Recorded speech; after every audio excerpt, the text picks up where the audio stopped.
Notre travail, c'est d'évangéliser par les médias, gagner les âmes par les médias. C'est ce que nous faisons.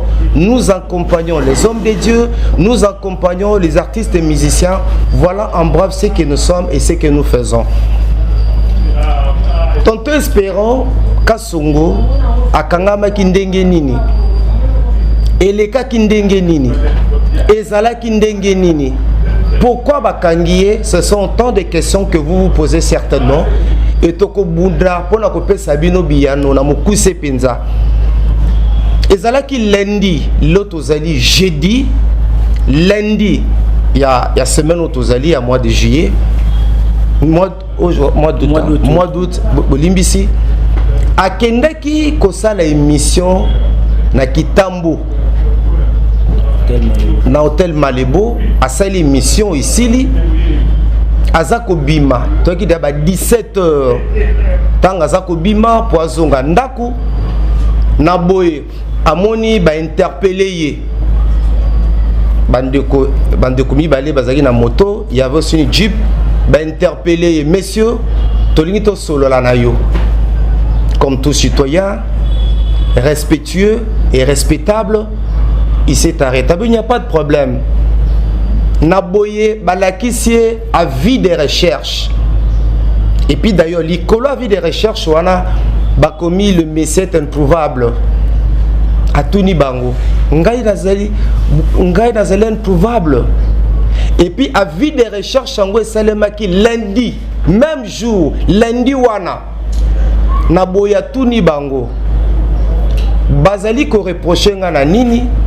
Pinani yango afundi ngai pe na likambo nini bayebisie soko lingi to yebisa yo moto oyo afundi yo pesa biso $300 na boya zaki na mbongo te abengi molongani na ye oyo abe kotinda $100 nde apesi bandeko wana bayiko kanga ye $100 bayiko yebisa ye moto afundi yo ezali pasteur Mike yende mutafundi yo na boya mitikaki akoti na mutuka baye komema wana ba 17h certainement kuna koma kata ba 18h ba memie na parquet ya grande distance de Kinshasa Kalamu biso bandeko John bandeko Msubo Olivier Mukendi tokomi wana na parce que kida ba butu ba 21h to moni espérant to soli kambonini a relaté ndenge na oti koyebisa bino awa alali butu ya liboso butu ya mibale nde na boye magistrat ozaki construit dossier abengie pona bameka kotuna imwa mituna par rapport ya ba fait au bango bazaki ko reprocher ndeko pe ameki koloba et comme troisième jour et d'ailleurs il tient à signaler que bavoka ya ndeko Espérant basaki nyonso bakutana na prorep po bayeba likambo ngo ezali nini bango pe ba parce qu'ils ne comprenaient pas ce qui s'est passé au juste. Malheureusement ça n'a pas été le cas na ndenge baoti kobimaye na prison centrale à Makala mais to itolo baboy po nani bakangi qu'est-ce qui s'était passé au juste. Bazali ko reproché d'après Toyoki, il y a audio. Il semble qu'il y aurait un audio. Oh, et aussi même na téléphone, il y a ndeko espéranté. Cet audio-là proviendrait d'une autre personne.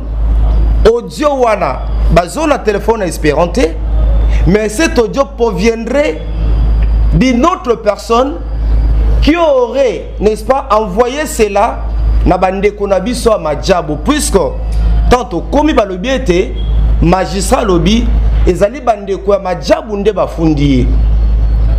Alors comment bino bofundi moto bomemie na Makala plaignant à monanité ndeko afundi a monanité atikali ko se présenter te dossier qui mbangu.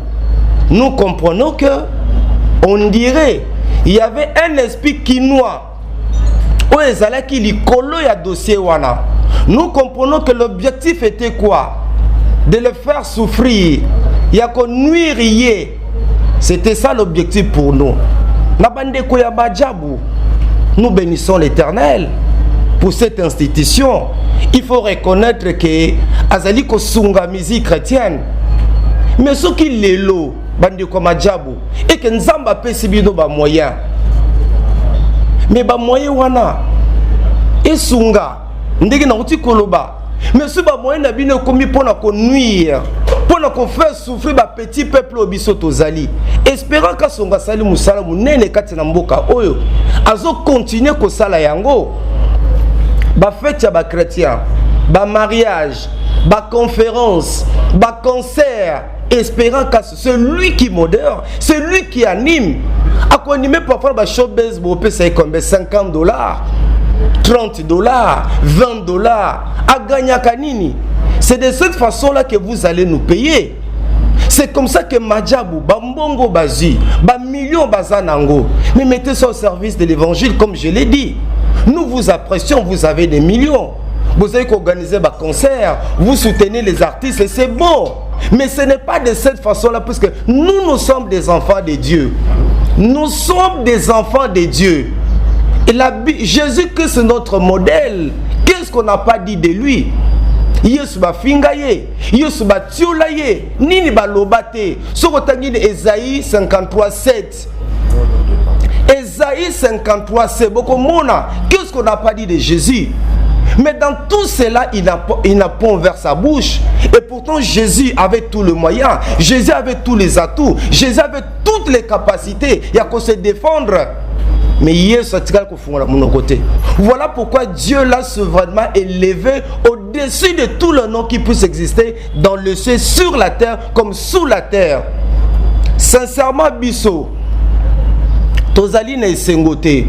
Même s'il y aurait un problème, même si on leur reprocherait de quelque chose, nous sommes des enfants de Dieu. Nous ne pouvons pas encourager le mal. Nous ne pouvons pas encourager non plus les antivaleurs.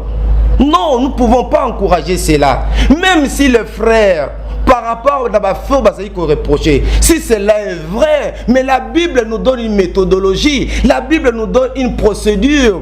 Otosengeli kolanda. Dossier ke mbangu ndeko ba plaignant ba monanité. Même les magistrats, à la fin, le magistrat instructeur, nous certains amis l'ont rencontré à Léli. Et kuna balobinini.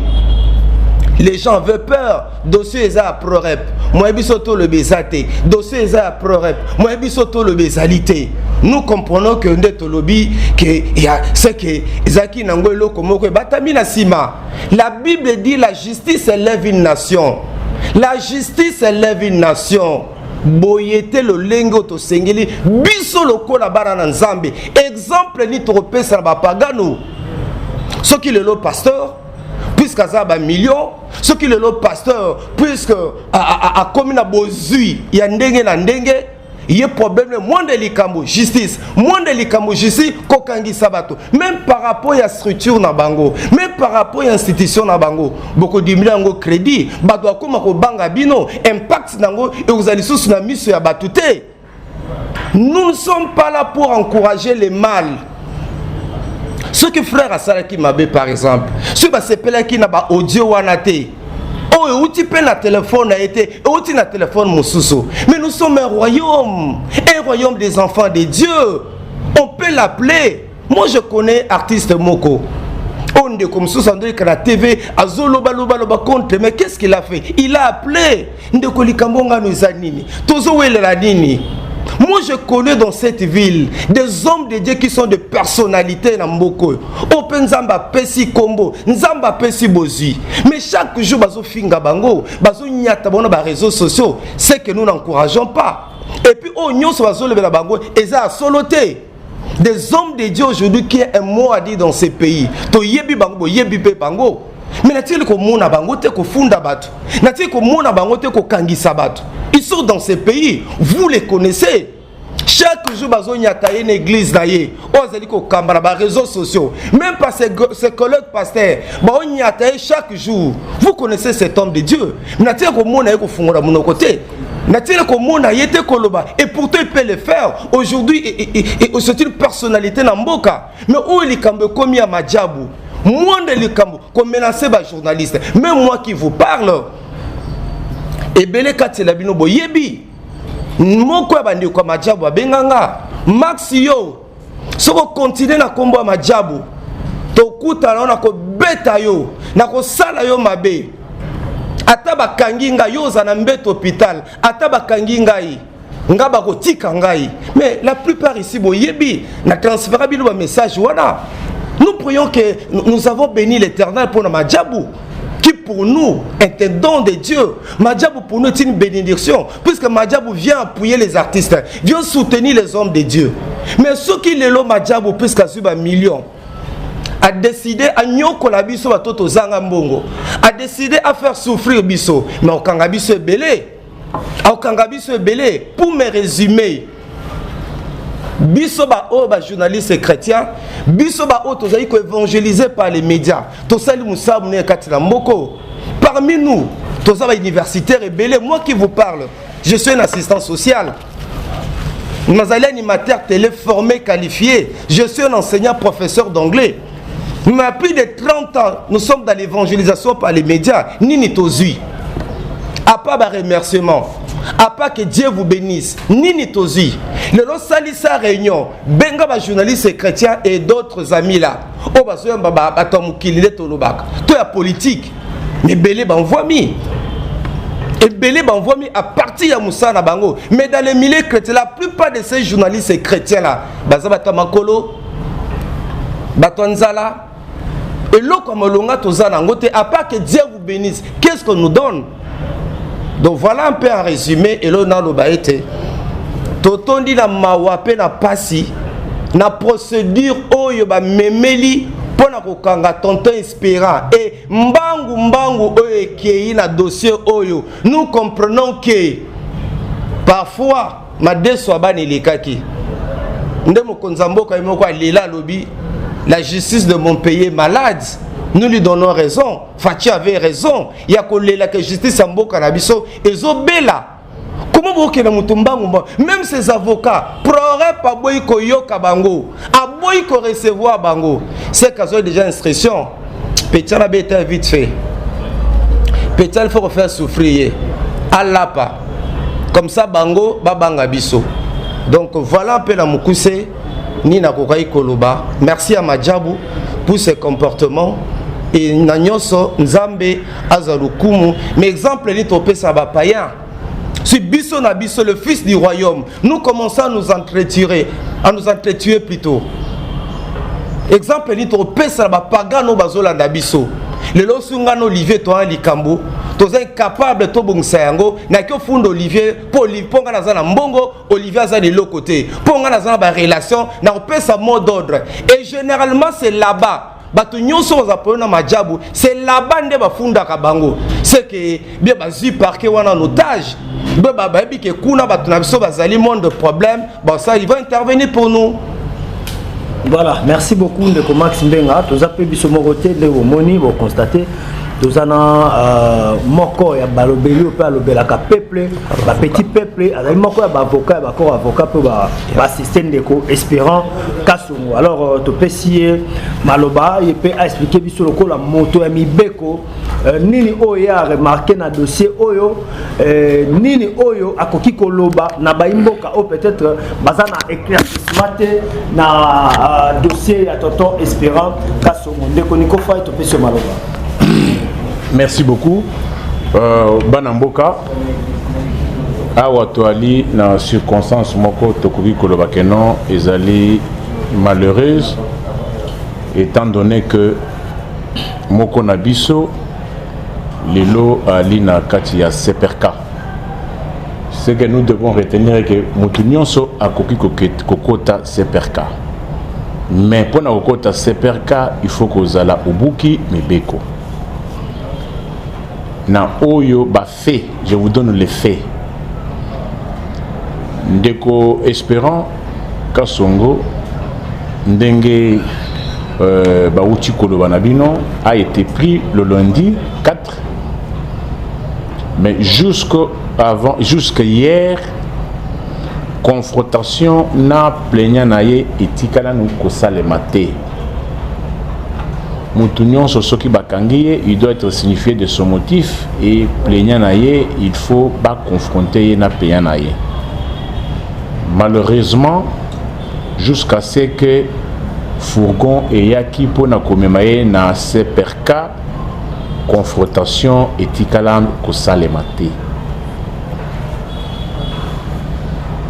Na mboka na biso constitution et lobby boye.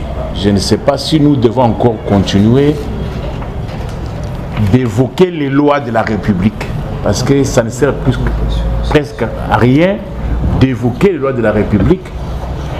Il faut que la liberté c'est le principe, c'est-à-dire kolongwa awa matonge kokende ngalie masoki yo moko lingi kolongwa ngalie ma olobi nake pompa oyenani nake maluku, c'est-à-dire c'est ça le principe, la liberté.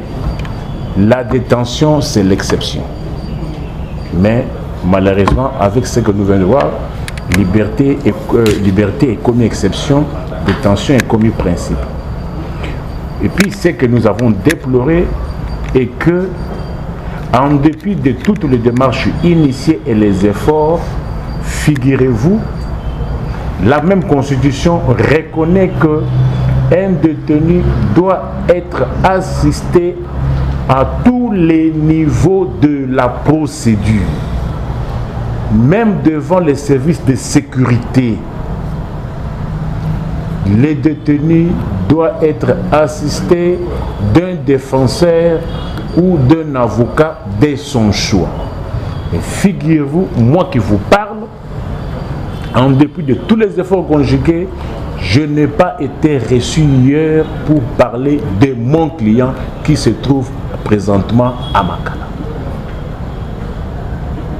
Tirez alors les conséquences. Tirez les conséquences.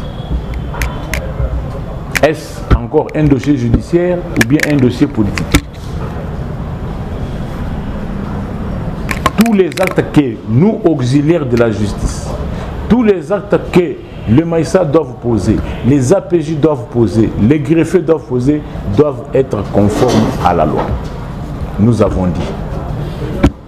Voilà, merci beaucoup Nico Faye, merci Nico Max Mbenga et merci à Nico surtout. Il y a presse, communication, alors je crois qu'il n'y a pas de questions. Merci.